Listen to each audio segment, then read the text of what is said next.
The weekend's upon us, so here's 5 great books from around the world that you can read in a weekend.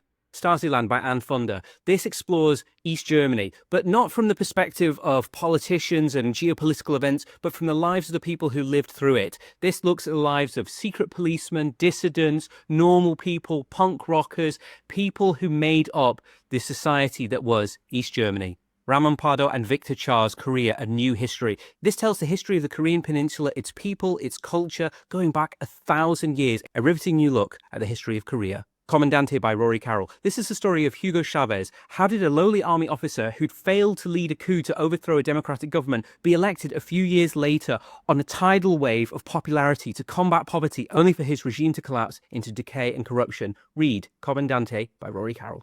How Things Fall Apart by Elizabeth Dorr. This is about Cuba during the special period after the collapse of the Soviet Union. For much of the history of the Cuban Revolution, the Cuban economy was very heavily subsidized by the economies of Eastern Europe and the Soviet Union. But after the disintegration of the Soviet Union, the Cubans had to fend for themselves, and the lives of Cuban people became immeasurably harder. Elizabeth Dorr interviews people from all walks of life to see how ordinary Cubans have made ends meet during the special period. Siddharth Karar's Cobalt Red. This is about cobalt mining in the Congo. Cobalt is a mineral that is in every lithium battery in the world, in your laptop, in your car, in your phone, in your television. But it's a resource that is mined by an army of slaves working in brutal and inhuman conditions. It's the mineral that makes the tech economy of the future possible, but is mined in inhuman medieval conditions. To read more about this, read Siddharth Karar's Cobalt Red. Comment book below to pick up any of these, or click the link on my bio to see our curated reading lists. Follow Ancient to Recent for more book reviews and recommendations just like this.